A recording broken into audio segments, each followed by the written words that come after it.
2023년 6월 2일 큐티 말씀입니다. 레위기 19장 19절로 37절입니다. 너희는 내 규례를 지킬지어다. 내 가축을 다른 종류와 교미시키지 말며 내 밭에 두 종자를 섞어 뿌리지 말며 두 재료로 직조한 옷을 입지 말지며 만일 어떤 사람이 다른 사람과 정혼한 여종 곧 아직 속량되거나 해방되지 못한 여인과 동침하여 설정하면 그것은 책망을 받을 일이니라. 그러나 그들은 죽임을 당하지는 아니하리니 그 여인이 해방되지 못하였기 때문이니라. 그 남자는 그 속건제물 곧 속건제 순양을 회막 문 여호와께로 끌고 올 것이요 제사장은 그가 범한 죄를 위하여 그 속건제의 순양으로 여호와 앞에 속죄할 것이요 그리하면 그가 범한 죄를 사함받으리라. 너희는 그 땅에 들어가 각종 과목을 심거든 그 열매는 아직 할례받지 못한 것으로 여기되 곧 3년 동안 너희는 그것을 할례받지 못한 것으로 여겨 먹지 말 것이요 넷째 해에는 그 모든 과실이 거룩하니 여호와께 드려 찬송할 것이며 다섯째 해에는 그 열매를 먹을지니 그리하면 너희에게 그 소사하니 풍성하리라. 나는 너희 하나님 여호와이니라.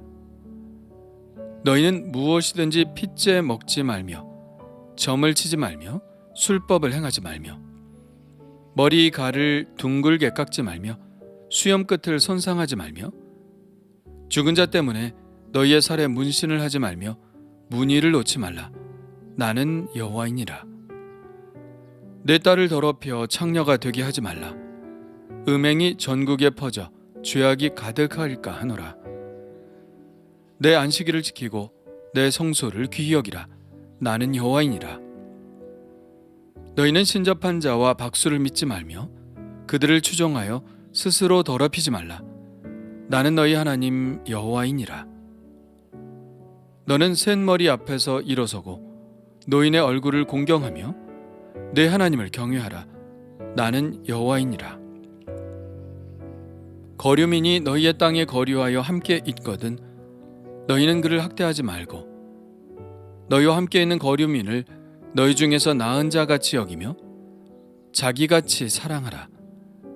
너희도 애굽 땅에서 거류민이 되었었느니라. 나는 너희 하나님 여호와이니라.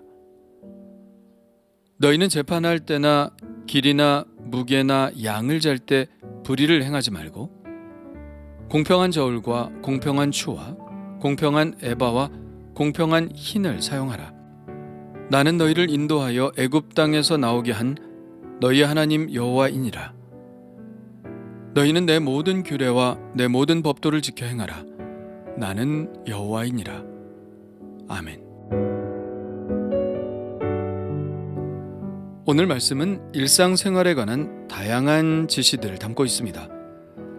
우선은 섞지 말아야 할 것에 관한 지시입니다. 가축을 다른 종류와 교무시키지 말며 한 밭에 두 종자를 섞어 뿌리지 말고 두 재료로 직조한 옷을 입지 말라고 하십니다. 이 말씀은 사실 그동안 많은 논쟁을 불러일으킨 말씀이기 때문에 깊게 들어가면 여전히 끝없는 논쟁을 일으킬 만한 말씀입니다. 동물 간의 이종 교배는 큰 논쟁거리가 되지 못합니다. 이미 대부분이 실패로 돌아갔기 때문입니다.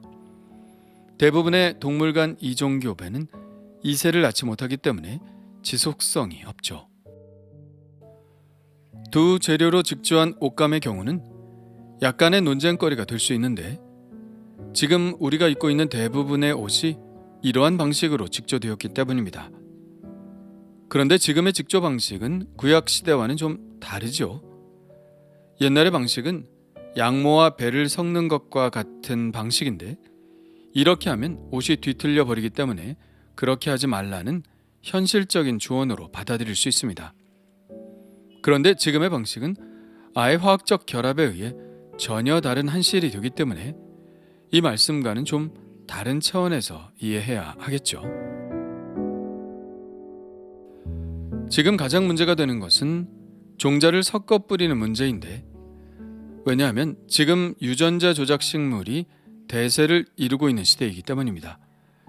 이것을 GMO라고 부르는데 한 밭에 종자를 섞어 뿌리는 것도 하나님께는 문제가 될 수 있는데 아예 유전자를 조작해서 여러 가지 식물들을 섞어버리면 우리 인간에게도 유전적 문제가 발생할 수 있는 위험이 있기 때문입니다.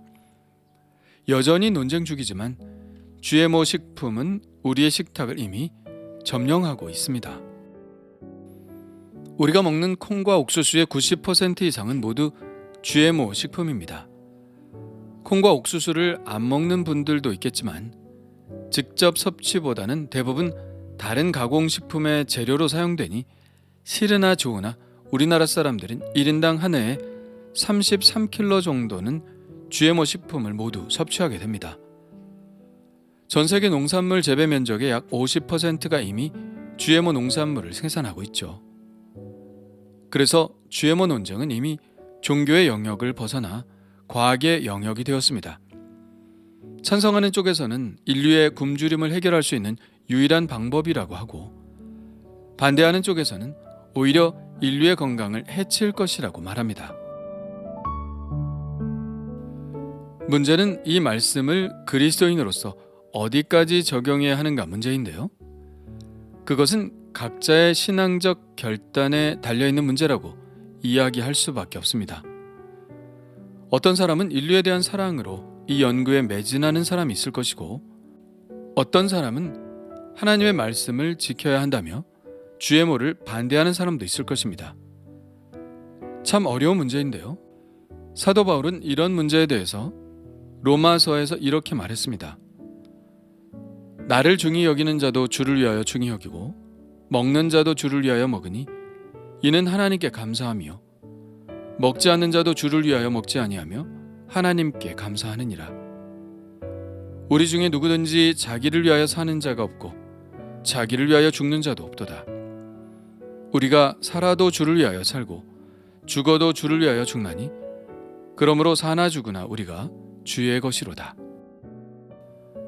이 말씀을 적용하자면 GMO를 반대하던 찬성하던 그 어떤 입장을 취하던 다 주님의 영광을 위한 자신의 신앙적 결단에 의한 것이니 서로의 입장을 인정해 주자는 것입니다. 그러나 이 문제는 이미 핫 이슈이고 결코 끝나지 않을 논쟁이 될 것입니다.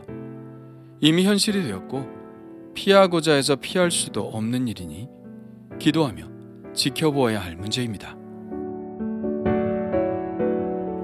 20절은 정혼한 여자와 동침을 했을 경우인데요.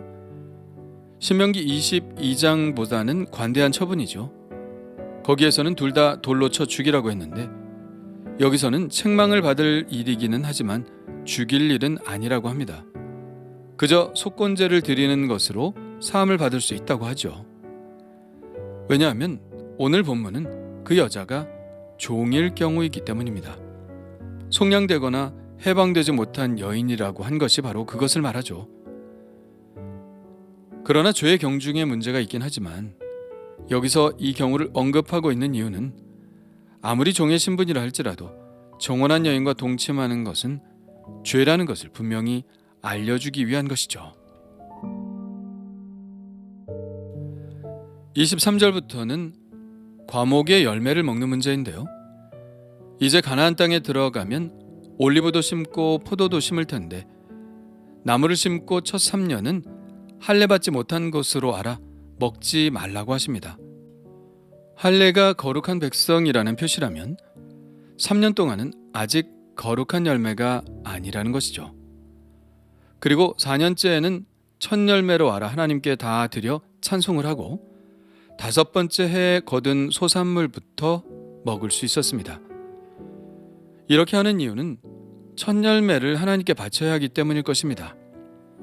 나무를 심고 처음 3년 동안은 제대로 된 열매를 맺지 못하니 하나님께 드리기에 합당하지 않은 열매일 것입니다. 그러나 하나님께 먼저 드리기 전에 먹는 것도 합당하지 않으므로 좀 인내 기간이 필요하긴 하지만 4년째에 맺혀지는 실한 열매를 하나님께 예물로 드리고 그러고 나서 내가 먹는 것이죠. 그렇게 되면 하나님은 오히려 더 많은 결실을 주시겠다고 하십니다. 또 하나님께서 이런 규정을 말씀하신 또 하나의 이유가 있다면 우상 숭배로 더러워진 그 땅이 정화되기 위해서는 시간이 걸린다는 의미도 있을 것입니다. 그곳에 정착하여 하나님을 예배하고 찬양하며 그 땅을 거룩하게 만드는 시간이 적어도 3년은 걸려야 한다는 것이겠죠. 핏째 먹지 말라는 것과 점을 치지 말고 술법을 행하지 말라는 것은 이미 앞에서 언급된 것이고요. 27절과 28절은 상례에 해당되는 규정인데 이렇게 말씀하고 있습니다. 머리칼을 둥글게 깎지 말며 수염 끝을 손상하지 말며 죽은 자 때문에 너희의 살에 문신을 하지 말며 무늬를 놓지 말라. 나는 여호와이니라. 이 구절도 역시 논쟁의 여지가 있는데요. 이 말씀들이 왜 여기에 쓰여 있는지를 안다면 별 문제는 없을 것입니다.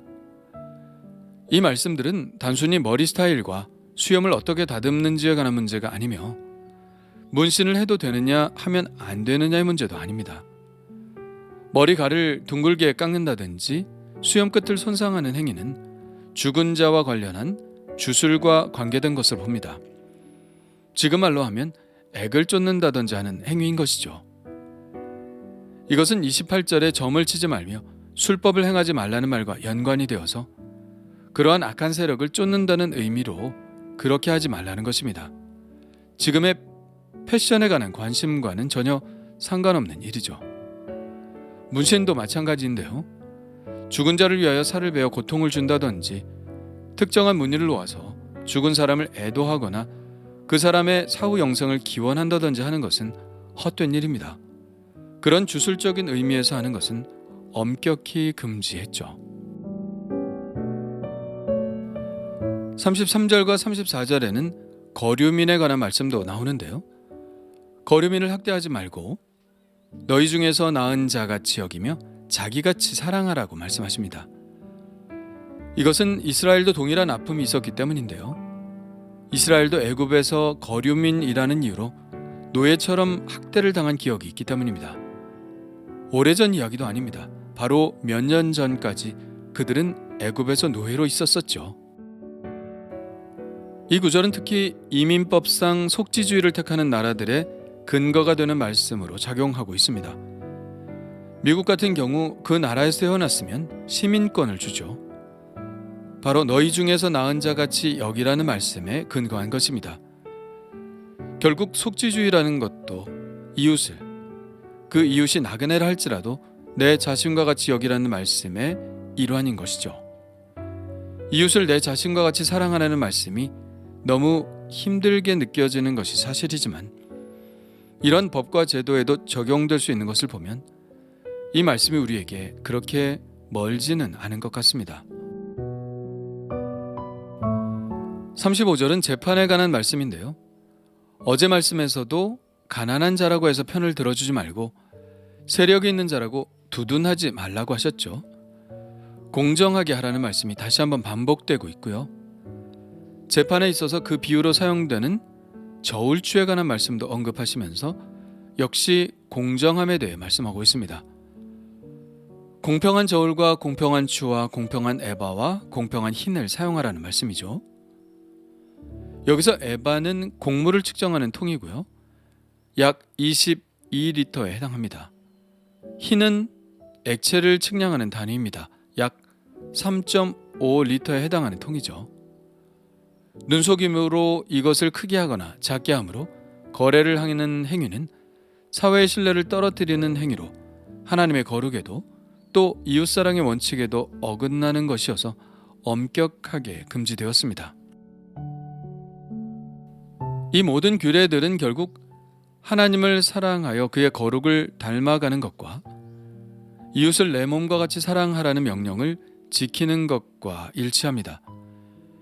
여전히 논쟁적인 측면도 있고 현대에 와서 새롭게 해석하고 적용해야 하는 문제도 있지만 우리의 판단의 원칙은 지금 내가 겪고 있는 이 문제가 하나님의 거룩을 닮아가는 것이냐 또 내 이웃을 내 몸과 같이 사랑하는 것에 합당한 것이냐를 따져보면 될 것입니다.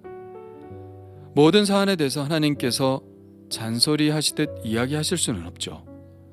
과거에는 문제가 되었지만 현재에는 문제가 안 되는 것도 있고, 현재에는 문제가 되지만 과거에는 문제가 안 되어서 언급하지 않으신 문제들도 있습니다. 그럴 때 우리에게는 원칙이 필요한데요. 그것이 바로 거룩과 사랑입니다. 하나님의 성품이신 이 거룩과 사랑을 생각한다면 우리는 대부분 우리에게 다가오는 문제에 대해서 판단할 수 있을 것입니다. 오늘도 이 거룩과 사랑의 분명한 기준을 마음에 품고 분별해 나가기를 간절히 소원합니다. 주님 감사합니다. 오늘도 우리를 향하신 하나님의 원리를 발견합니다. 하나님의 백성이니 하나님을 닮아가기 위해 거룩을 추구하게 하시고 하나님의 뜻에 따라 이웃을 내 자신과 같이 사랑하게 하여 주옵소서.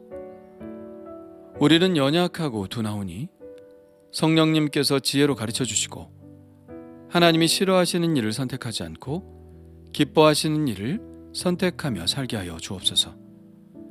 예수님의 이름으로 기도합니다.